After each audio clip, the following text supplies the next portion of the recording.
The nurse wheeled me out of St. Joseph's just after noon on a Tuesday. Late March. Cold sunlight, tired grass. I'd spent 11 days in a room that smelled like antiseptic and warm plastic, drifting in and out of painkillers, trying to remember what it felt like to stand upright without lightning bolts running down my spine. A steel beam fell on me at a construction site in South Tacoma. Shattered vertebrae, fractured ribs, bruised lungs. I shouldn't have walked away from it at all. But I did. Barely. My name is Ethan Clarke, 36 years old, union carpenter since I was 19, the kind of guy who never missed a shift, who laughed off sprains and carried Advil in the glove box. But that day on the site, when everything went black for a few seconds, and I woke up choking on blood, I knew something had finally caught up to me. Lauren was waiting in the pickup lane in her silver Subaru, engine running, sunglasses on. She didn't get out, just popped the trunk and tapped the wheel like she was late for a meeting. I got in slowly, body aching in places I didn't know could ache, and we didn't talk much on the way home. The discharge paperwork was tucked in a folder on my lap. Prescriptions, post-op instructions, insurance forms. I was supposed to start physical therapy 3 times a week starting Friday. My legs still trembled when I stood too long. My spine felt like it was made of wet rope. That night, I logged into my insurance portal to check the appointment schedule. Instead of a calendar, I got a red warning banner. Coverage unavailable. Contact provider. I stared at it for a while, too doped up to feel anything more than a vague sense of annoyance. Probably a clerical issue. Some hospital admin forgot to click a box. I'd call in the morning. Lauren was in the next room watching a show, laughing at something I couldn't hear.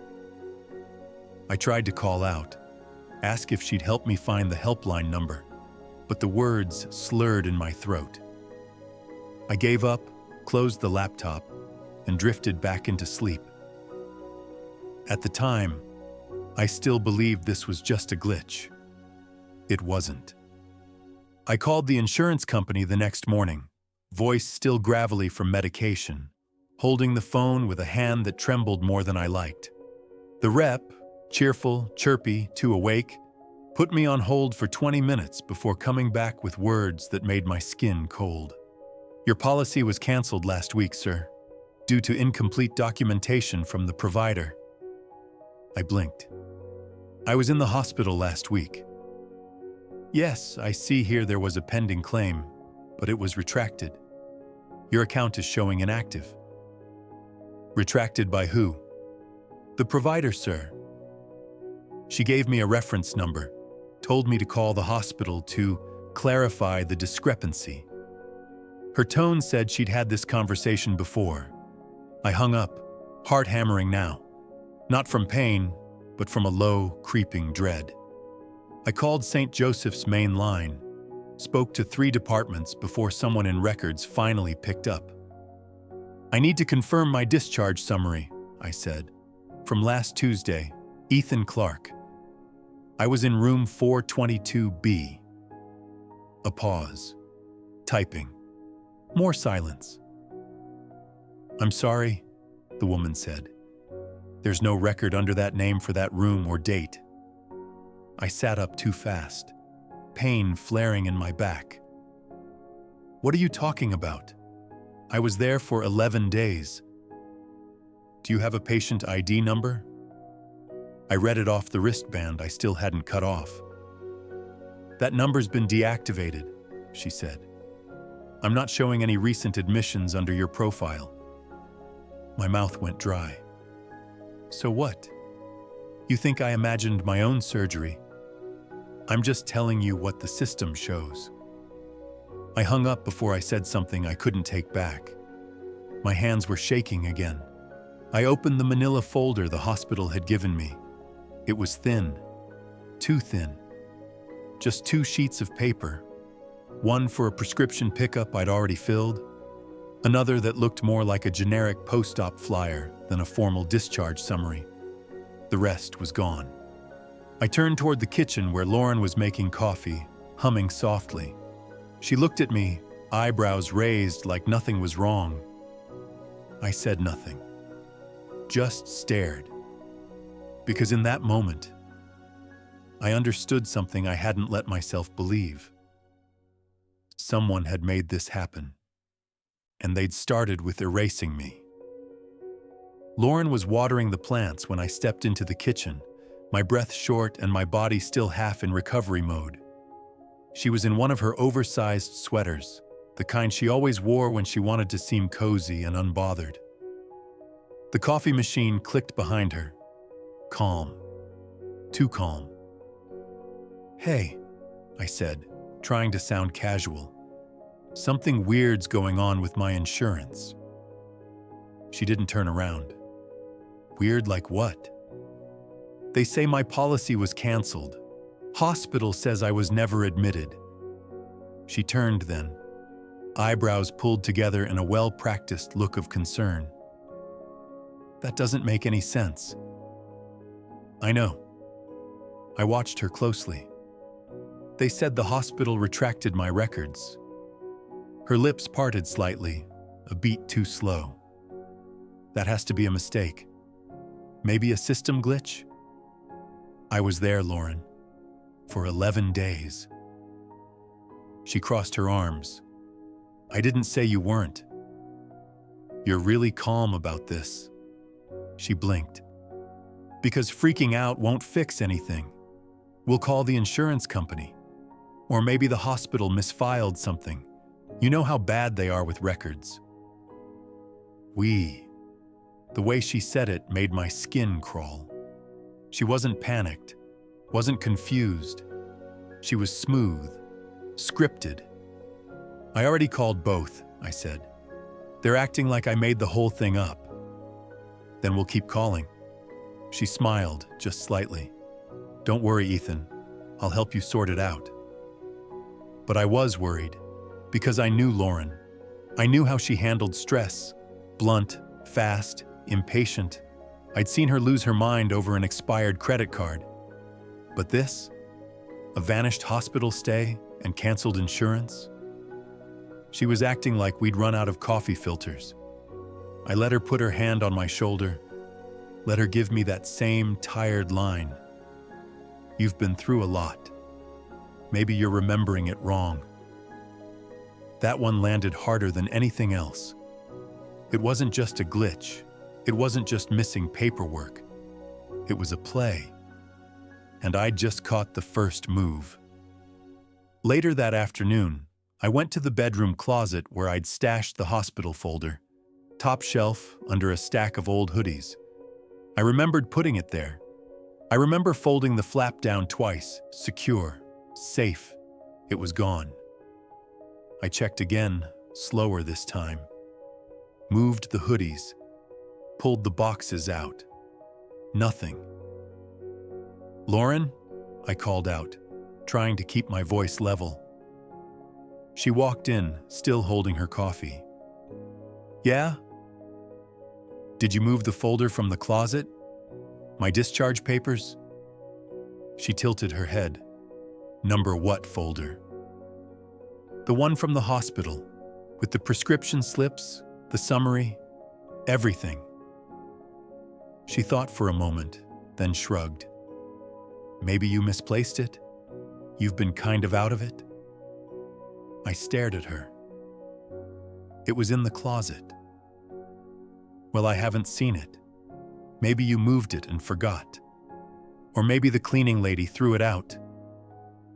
"We haven't had a cleaning lady in 2 years."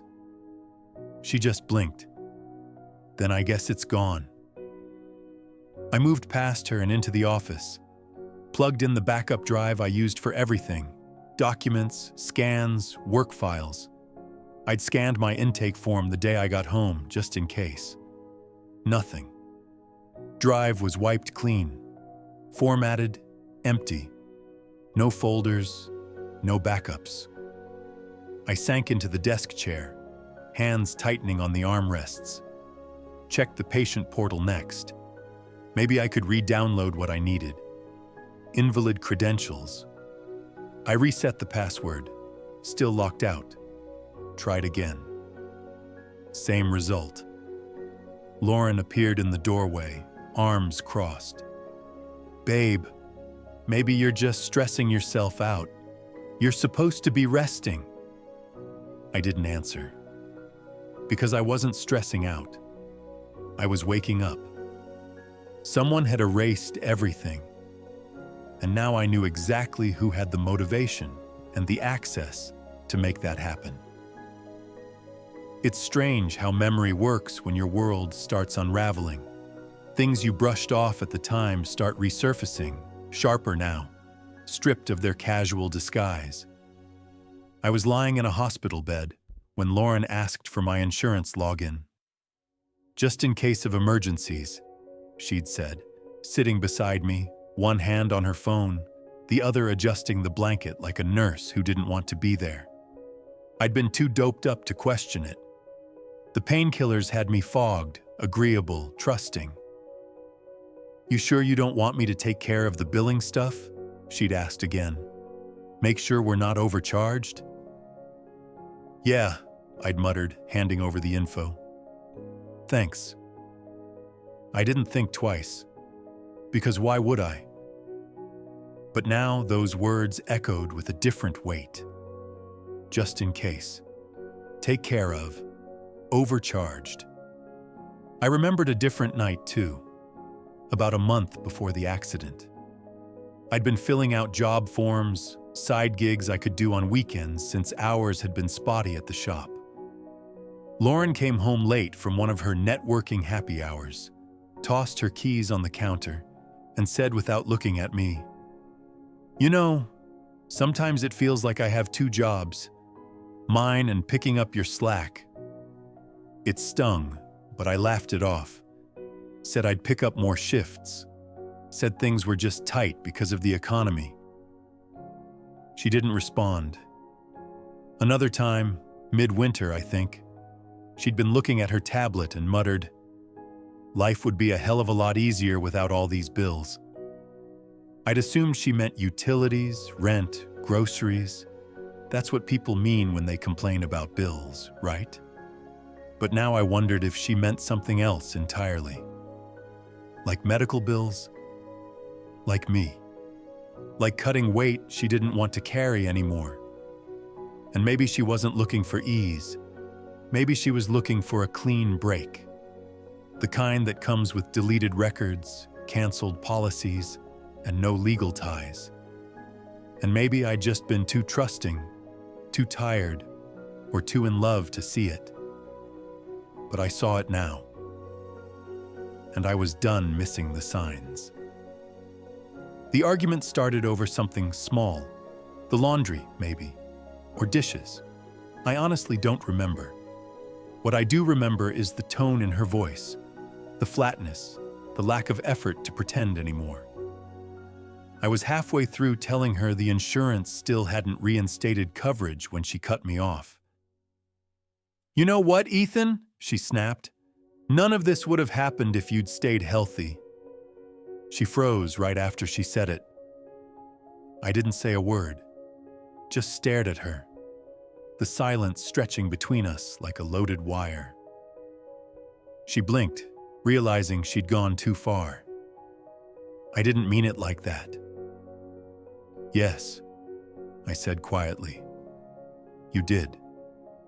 She turned back to the sink, started rinsing a glass like we weren't having the conversation that would burn the rest of our marriage down. And that's when I knew.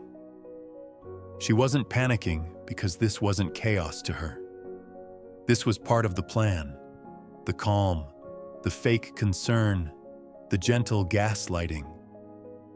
All of it was constructed, meant to wear me down just enough to make me doubt my own memory, my own judgment.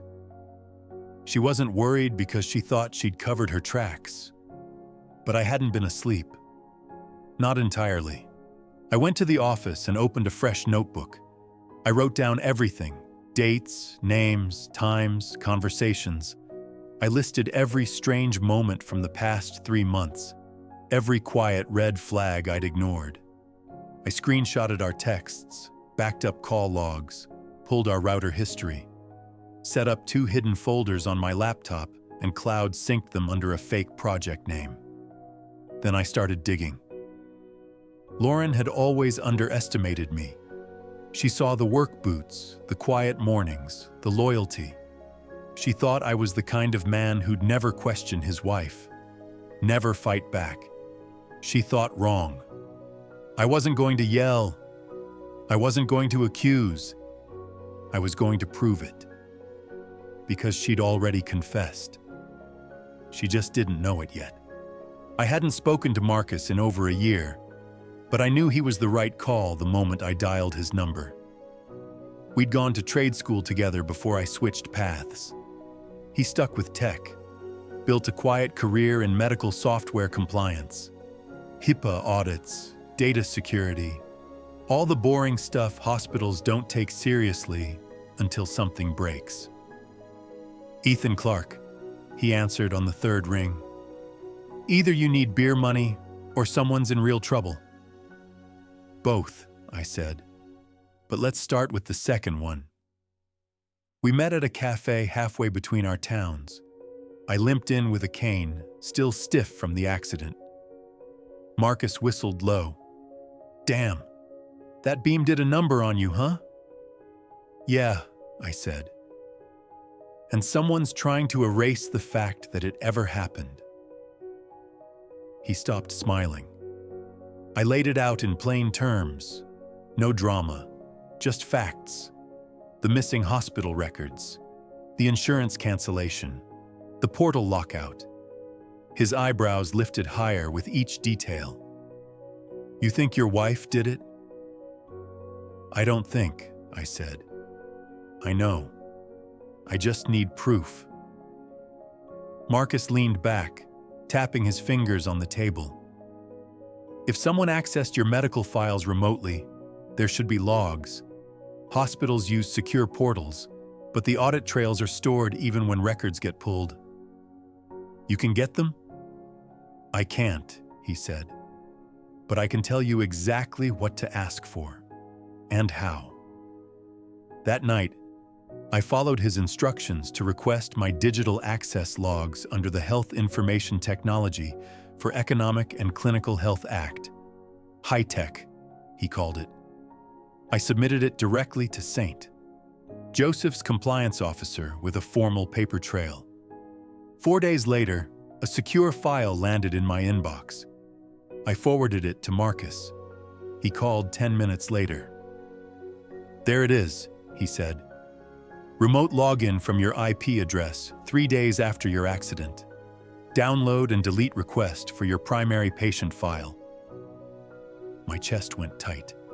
That's our home network. He didn't say anything. He didn't need to. The metadata was airtight. The deletion was intentional. And it happened from the house I was supposed to be recovering in, while I was still on painkillers, while Lauren smiled and made soup. The old laptop was in the hall closet under a pile of scarves and expired batteries. One of those dusty backups Lauren stopped using after she got her new MacBook. I'd forgotten it even existed until I found it while looking for a screwdriver. I booted it up, slow and wheezing. Same desktop background she'd always used. Our dog sleeping on the couch before he passed. It made my stomach twist. I didn't know what I was searching for exactly. Just a gut feeling, the same one that had been sharpening day by day. The browser opened automatically. I clicked through the history.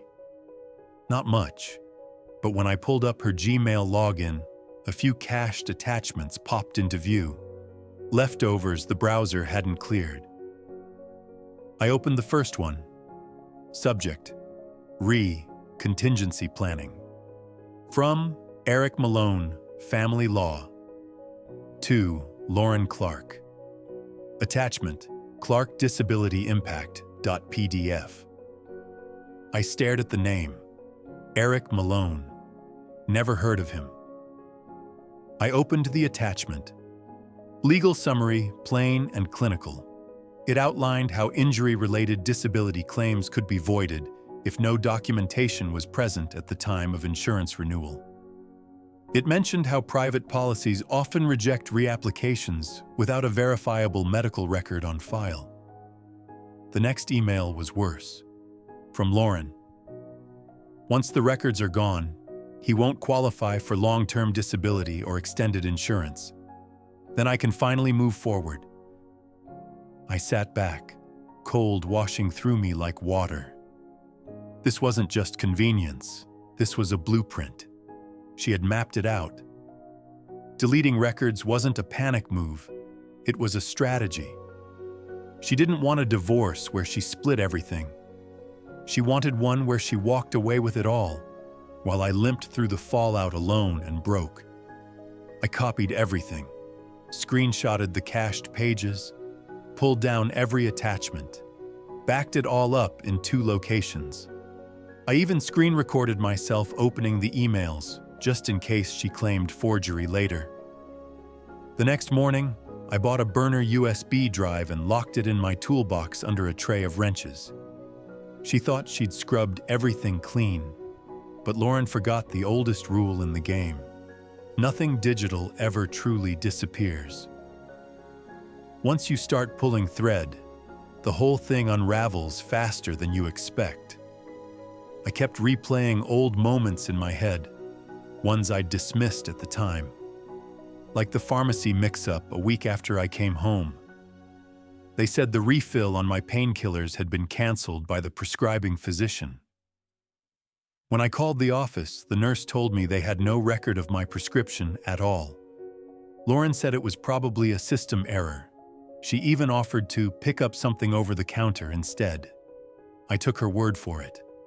Or the insurance calls that stopped coming while I was in recovery.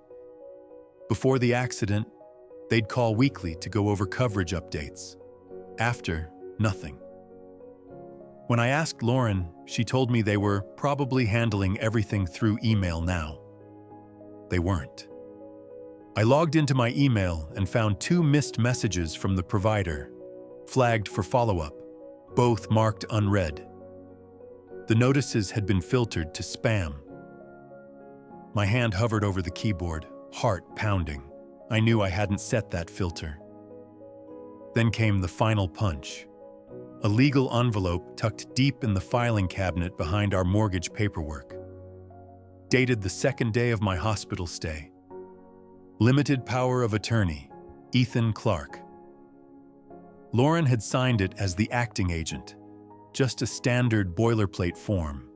But the timing, while I was under anesthesia, helpless, tightened something in my chest. Just in case something happened. I remembered her whispering that day. They said it was smart to be prepared. I was too doped up to understand what she meant. Now I did. She hadn't been preparing for a tragedy. She was preparing for an opportunity. I didn't confront her. Didn't ask about the emails or the prescription cancellations or the forged document buried in our files. Because I wasn't looking for an argument. I was building a case. Marcus connected me with a lawyer, Karen Daly, malpractice and insurance fraud specialist, sharp as glass and twice as cold. We met in a quiet office on the edge of town, away from the kind of places Lauren's friends frequented. I laid out the full timeline. The accident, the vanished records, the canceled coverage, the hidden emails. I showed her the access logs, the metadata, the cached attachments. She didn't interrupt, just took notes and nodded occasionally, like a surgeon mapping an incision. When I finished, she leaned back. "This isn't a domestic dispute, Mr. Clarke," she said flatly. "This is federal." I blinked. How? Accessing someone's private medical information under false pretenses is one thing, but deleting records, canceling insurance, interfering with disability claims, that's felony-level fraud. I swallowed hard. What happens next? She opened a folder and slid a paper across the desk. We start by filing a preservation of records. Then we go after her power of attorney authorization. If that signature doesn't match hospital logs, it's invalid.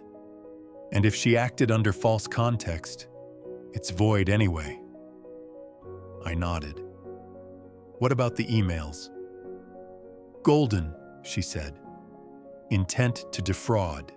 Documented. Traceable. I left the office with a new folder in my hand and something else in my chest. Clarity. I wasn't crazy. I wasn't overthinking it. And I wasn't alone anymore. Lauren thought I'd just limp into silence, ashamed and defeated. Instead, I was about to become her worst mistake. The quiet kind. The kind that doesn't yell. The kind that builds slowly, methodically, like a case file waiting to detonate. I just needed to be patient. The storm hadn't started yet, but I could already feel the pressure shift. Lauren left the house dressed in what she called her presentation outfit. Black blazer, silk blouse, heels she only wore when she wanted to look important.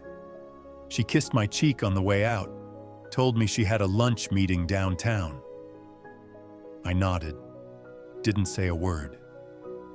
She thought I didn't know, thought I was still piecing it together in the fog of pain meds and missed paperwork.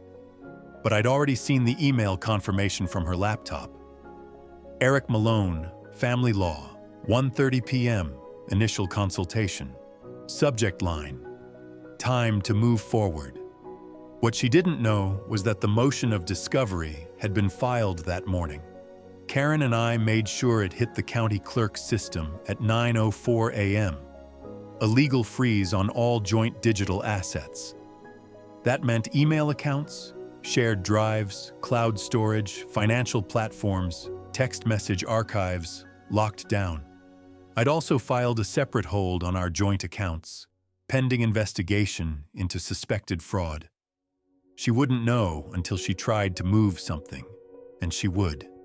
I spent that afternoon backing up more of our documents, hard copies and digital files, set up a burner email tied to a secure vault folder Karen's firm provided.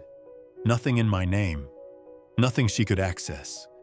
By 4:15, she walked back in the front door with the same composed face, calm, confident, like someone who thought they'd just played the first move on a chessboard.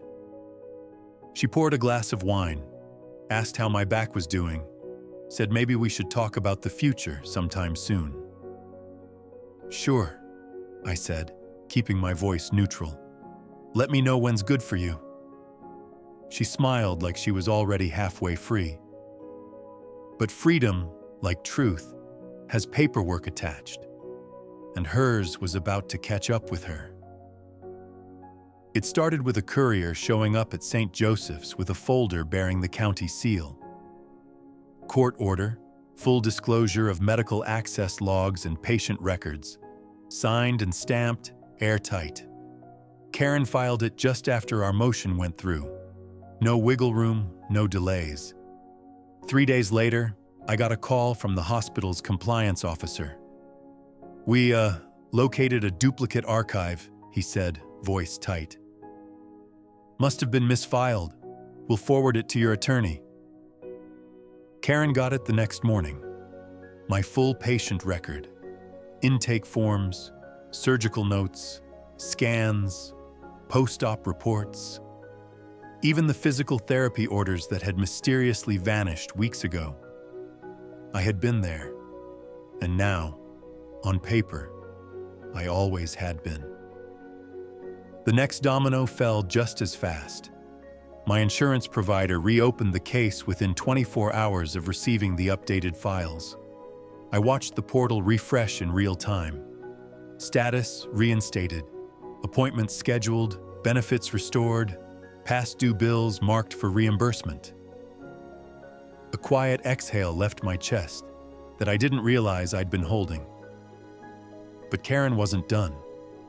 She filed a formal complaint with the state board under health data tampering statutes. Then she referred the case to the district attorney for document forgery, identity fraud, and insurance interference. And because Lauren had used my medical information without authorization, during a time I was under heavy sedation, Karen added medical exploitation of a dependent adult. It was an obscure charge, rarely used. But it stuck. I remember sitting in the living room, staring out the window while Lauren scrolled through her phone a few feet away. She had no idea yet. Not that her play was unraveling, not that her emails were archived, not that the records were back, not that her next steps were already being tracked. She thought she'd buried the evidence, but all she did was plant it deeper. Now it was growing back, inch by inch, into something she couldn't cut down.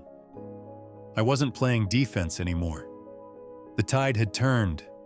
They came for her on a Thursday. 2 black sedans, 1 unmarked cruiser, no sirens, no spectacle, just quiet efficiency. I watched from the kitchen window as Lauren stepped outside in yoga pants and a hoodie, holding a reusable grocery bag. She didn't see them until they were already at the sidewalk. The lead agent showed her a badge. Spoke too low for me to hear. She blinked twice like she thought it was a prank, then turned to glance toward the house. That's when the cuffs came out. She looked right at me. I didn't wave, didn't move, just stood there, one hand on the counter, watching the woman I'd shared a bed with for 8 years get walked to the back of a government vehicle. They didn't slam the door. They didn't need to. Later, Agent Patel, assigned to the case after Karen forwarded our evidence, called to debrief. We've charged her with document tampering, insurance fraud, and unauthorized access of medical records. Based on your original files, it's solid. I asked about the emails, the power of attorney, the remote deletions. All included, Patel said. There's also a pattern. I frowned. What do you mean? She sighed. This isn't her first time. We dug into her past during the background sweep. Her ex-husband, Daniel Renshaw. They were married briefly in 2015. Same city, similar circumstances. He had a sports injury, applied for long-term disability, and his medical records were never filed. The claim was denied. He went bankrupt. I sat down slowly. She covered her tracks well back then, Patel said. But he filed a civil complaint. Got dismissed for lack of evidence. You're the first one to prove it. I didn't press personal charges. I didn't want a front row seat in court. I'd already spent too much time in this story, but I gave them everything I had. They didn't need more. This time she wouldn't slip through. Lauren thought erasing records would erase responsibility. But now, she was the one who'd been documented, indicted, archived, and recorded. The story was no longer hers to control. My last physical therapy session ended on a Wednesday. It was raining lightly, the kind of drizzle that sticks to your clothes without soaking through. I walked out of the clinic without the cane for the first time since the accident. My back ached, but it was the manageable kind, the kind that tells you you're healing. I was stronger now, not just physically, but in ways I hadn't expected.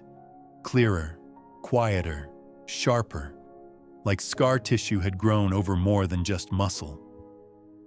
The day after therapy ended, I filed for divorce. Karen drafted every clause with surgical precision: full control of the house, permanent separation of assets, restricted access to all accounts, and a clause that barred Lauren from claiming spousal support or retroactive benefits. I signed the papers with a hand that no longer trembled.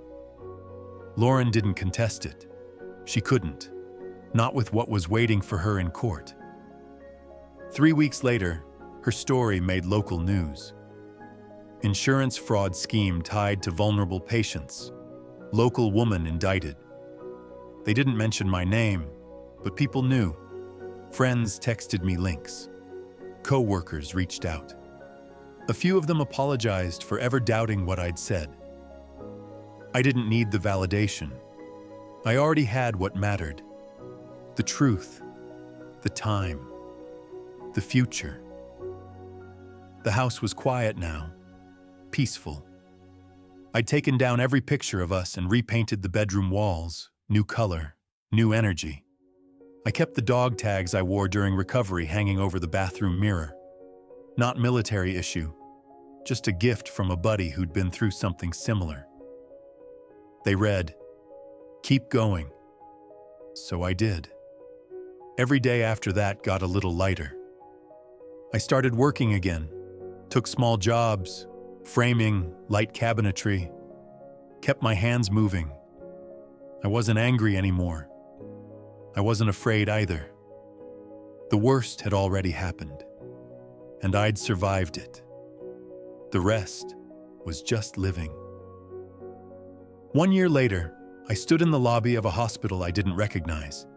Not because I hadn't been there before, but because I was finally seeing it from the outside. Clear-eyed, upright, whole. These days, I consult part-time on digital patient security, HIPAA compliance, audit trails, breach prevention. Marcus helped me get certified. Karen helped me land my first contract. Turns out surviving something gives you a certain kind of credibility. The rest of my time, I spend speaking at veteran support groups. Not just about insurance fraud or medical rights, but about rebuilding when the ground gives out. About silence, and how dangerous it can be. I live in a small apartment now, just outside of Seattle. Nothing fancy, but it's mine. Clean, simple, quiet. I hung my own shelves, sanded the kitchen table by hand. The old hard drive, the one Lauren erased, is on a hook by the door. A reminder that starting over sometimes means starting smarter. I don't talk about her much anymore. She took a plea deal. No jail time, but a permanent record. Can't work in healthcare, can't file for certain licenses. She's out of my life completely. That's exactly how I want it. I don't hate her. That would require more energy than she's worth. What she did wasn't about love or betrayal in the romantic sense. It was about control, erasure, the belief that some people can be discarded if it's convenient. But I didn't disappear. I adapted.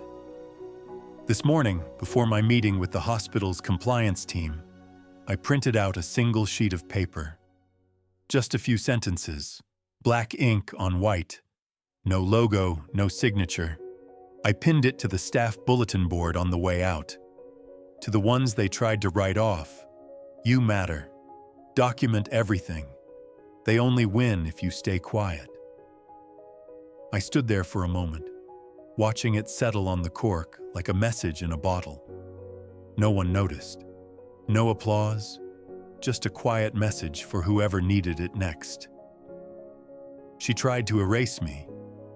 Instead, I rewrote the story. This story was brutal, but this story on the right-hand side is even more insane.